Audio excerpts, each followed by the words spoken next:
करतात तशी तुम्हाला कधी वाचायला मिळणार नाही. प्रोबेशन पिरियडमध्ये मी आमचे एक प्रांत अधिकारी पाहिले, त्यांच्याकडं एका तलाट्याची खातेनिहाय चौकशी होती. प्रांत अधिकारी गावात नवीन आले आणि त्यांना चांगलं दूध हवं होतं. हा उत्साहानं म्हणाला की तलाठी साहेब, माझ्या घरी म्हैस आहे, मी तुम्हाला दुधाचा रतीब घालेन. पण काही दिवस जसे वाढू लागले तशी इन्क्वायरी काही पूर्ण होईना. शेवटी एके दिवशी शिरस्तेदाराला तलाठी म्हणाले की म्हस आटली साहेब, इन्क्वायरी आता पूर्ण होऊ द्या. साहेब म्हणाले, बाजारात म्हशींचा दुष्काळ पडलेला नाही, दुभत्या म्हशी मिळतात, सांगा त्याला. आणि शेवटी दुसरी म्हैस घेतली. शिरस्तेदार चांगला होता, माणसाचं मन अडचणी जाणणारा होता.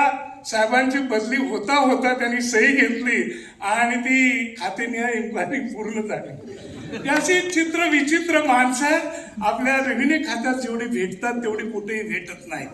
आणि आता आमचे मित्र अविनाशनी सांगितलं त्याप्रमाणे खरंच या खात्यामध्ये देशाला ललांभूत होतील असे अनेक साहित्यिक होऊन गेलेले आहेत. तुम्हाला सांगितलं तर आश्चर्य वाटेल की H.O. ह्यूम ज्यांनी अखिल भारत म्हणजे पूर्वीच्या राष्ट्रीय काँग्रेसची स्थापना केली, ते पुण्याला जिल्हाधिकारी होते. त्याच्यानंतर रॉबिन्सन नावाचा एक मोठा इतिहासकार ज्यानं पानिपतची बखर इंग्रजीमध्ये केलेली आहे, म्हणजे त्या काळातले सर्वात जे मोठे IAS IPS ऑफिसर होते ब्रिटिश काळातले, विशेषतः ICS ऑफिसर होते, हे सगळे मोठे विद्वान होते. आणि आता धर्माधिकाऱ्यांनी सांगितल्याप्रमाणे चिंतामणराव देशमुख हे फक्त आपल्या रिझर्व्ह बँकेचे अध्यक्ष नव्हते किंवा चेअरमन नव्हते, तर ब्रिटिशांच्या रिझर्व्ह बँकेचे ते चेअरमन होते. आणि स्वातंत्र्यानंतर त्यांना कंटिन्यू करण्यात आलेलं होतं. संस्कृतामध्ये ते पहिले आलेले होते, ज्यांना मोठं मोठं संस्कृतचं पारितोषिक मिळालेलं होतं, जे पुढे आमच्या ज्ञानेश्वर मुळेंना सुद्धा मिळालं. पण मला असं वाटतं की आपण नोकरीत असताना आपले शब्द जपले पाहिजेत, आपली वाचनाची आवड जपली पाहिजे. आम्ही ज्या वेळेला कोल्हापूरला होतो त्यावेळेला 1 वर्षानं पुढं ज्ञानेश्वर मुळे माझ्या होता, भूषण गगरांनी 3 वर्ष मला पाठीमागे होते. पण शिवाजी सावंत हे त्यांचे काका होते मानलेले, आणि शिवाजी सावंतांच्या अंगाखांद्यावरच भूषण वाढलेलं होतं. आणि भूषणचं जे अक्षर आहे ते मी बऱ्याच वर्षात पाहिलेलं नाही, पण असं सोन्या मोत्यासारखं सुंदर अक्षर अजून मला भूषणचं आवड आठवतं. तर या सगळ्या परिस्थितीतून आम्ही पुढे आलेलो आहोत. आता ज्या महिला छल किंवा दुसऱ्या राग दरबारी कादंबरीचं नाव घेतलं, ते सुद्धा एक मोठे IAS अधिकारी होते, डेप्टी कलेक्टर होते. ओरिसामध्ये विशेषतः मला पुढं भारतीय पातळीवर काम करताना अनुभव आला की ओरिसामध्ये शिक्षणाचा, संस्कृतीचा आणि वाङ्मयाचा एवढा अभ्यास आहे, एवढा ध्यास आहे की अधिकारी तर आहेतच, तिथं 2-3 जणांना भारतीय ज्ञानपीठ पुरस्कार मिळालेला आहे. पण आजवरच्या मंत्रिमंडळामध्ये किमान 12 ते 15 मंत्री ओरिसात असे होऊन गेलेले आहेत ज्यांना साहित्य अकादमी पुरस्कार मिळालेला आहे. 10-15 IAS अधिकाऱ्यांना साहित्य अकादमी पुरस्कार मिळालेला आहे. तिथल्या 3 माजी मुख्यमंत्र्यांना साहित्य अकादमी पुरस्कार मिळालेला आहे. त्या मानानं आपल्याकडं जास्त आपण लक्ष देत नाही. काही गिनेचुने असे साहित्यिक आहेत, पण तुम्ही हे अनुभव लिहायला पाहिजेत. आणि मला नेहमी असं वाटतं की आपल्याला असं नेहमी आपण ठरवतो की हे मी रिटायर झाल्यावर लिहीन वगैरे, नंतर करेन वगैरे, हे सगळं झूट आहे. कारण साहित्यामध्ये सुद्धा जोवर लोखंड तापलेलं असतं तोपर्यंत तुम्ही पोलादाला आकार देऊ शकता. आणि म्हणून तुम्ही एक लक्षात घ्या की जेवढा जर एखादा अनुभव आला, भले तुम्हाला कादंबरी लिहायला, कथा लिहायला वेळ नसला तरी 2-3 पानामध्ये त्या वेळेला ते अनुभव लिहा. अन्यथा तेवढा फ्लो, तेवढा स्पॉन्टेनियस फ्लो हा पुढं काही आपल्या डोक्यामध्ये येऊ शकत नाहीत.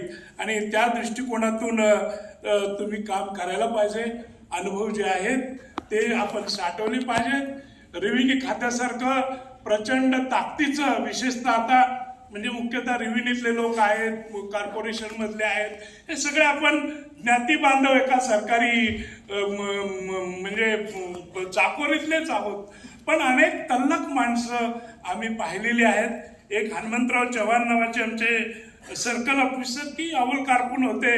इंदिरा गांधी आलेल्या होत्या याला भूकंपामध्ये पाटणला, आणि त्या काळात एवढ्या सोयी नसायच्या. लहान कुठेतरी हेलिपॅड होतं आणि मॅडमला अचानक दुधाची आठवण आली. आणि हनुमंतरावांना सवय होती की आपला जरा बाटलीमधून दूध बरोबर घेऊन जायचं थर्मासमधून, आणि थर्मासमधलं दूध चांगलं होतं. मॅडमनी दूध मागितल्यावर आता ऐन वेळेला ते डोंगरात कुठून मागायचं, तर हे गेलं थर्मास घेऊन. लगेच चौथ्या दिवशी प्राईम मिनिस्टर ऑफिसमधून ऑर्डर आली की तो जो कोणी कर्मचारी होता त्याला 2 स्टेप पुढचं प्रमोशन द्या. आणि नंतर ते हनुमंतराव चव्हाण हे साताऱ्याला प्रांत ऑफिसर म्हणून रिटायर झाले. तर ही अशी तल्लख माणसं. मला वाईट याचं वाटतं की अनेक लोकांनी लेखणी वेळेत हातात घेतली नाही. मला असं वाटतं की 2 अधिकारी मला माझ्या समोर दिसतात की जर ते लिहित गेले असते तर कदाचित आमचं वाङ्मय कोणी वाचलं नसतं.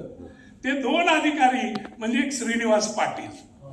अरे त्यांच्या शब्दातून म्हणजे सरस्वतीचं विना वादनच सुरू आहे.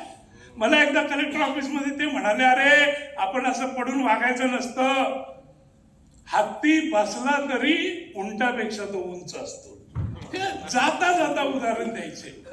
आणि दुसरे आमचे बाळासाहेब बी डी शिंदेचे एवढे अनुभव आहेत की त्यातले अर्धे अनुभव लिहून एक मराठीतला लेखक मोठा झालेला आहे हे मला माहिती आहे. तर या लोकांनी ते अनुभव जर त्या वेळात साठवले असते तर खूप बरं झालं असतं. आणि या निमित्तानं तुम्ही इथं आलेला आहात.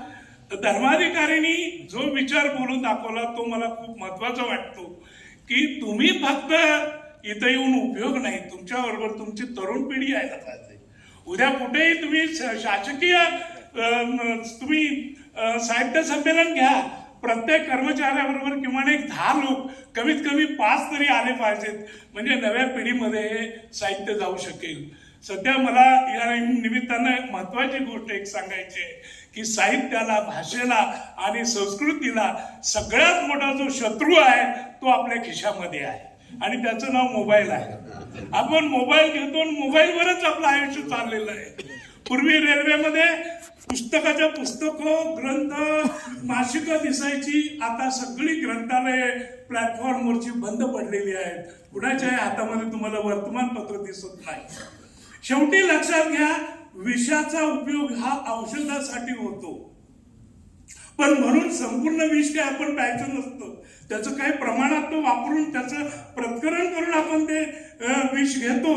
तर हे विष आहे, हे विष अमृतासारखं वापरू नका.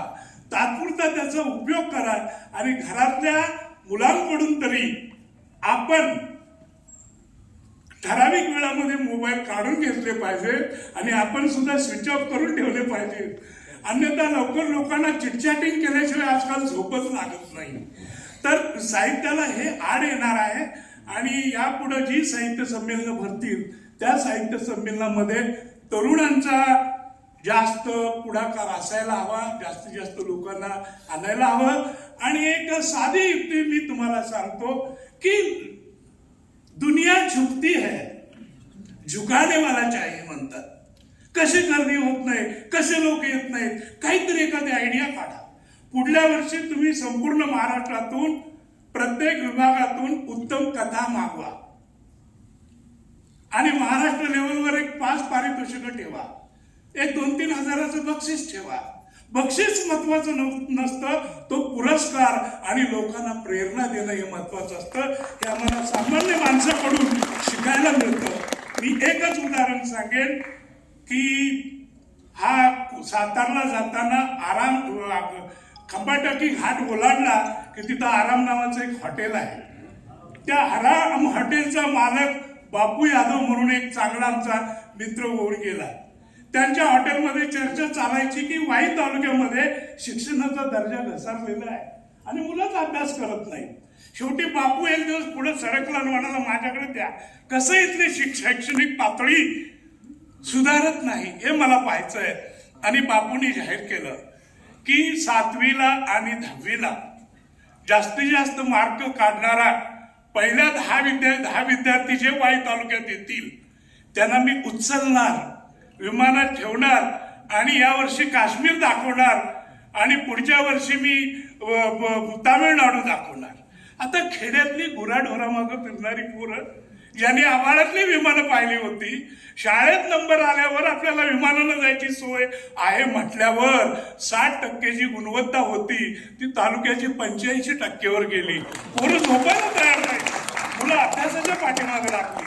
तर मला असं वाटतं की तरुण मुलं मुली आपल्यामध्ये ओढा ती वाचनासाठी, लेखनासाठी उपयोगी आहेत आणि माझी खात्री आहे की पुढच्या साहित्य संमेलनाच्या वेळेला सुद्धा मोठा या ठिकाणी माहोल जमेल, प्रचंड गर्दी होईल, माय मराठीची सेवा चांगल्या पद्धतीनं घडेल अशी अपेक्षा व्यक्त करतो आणि मी थांबतो.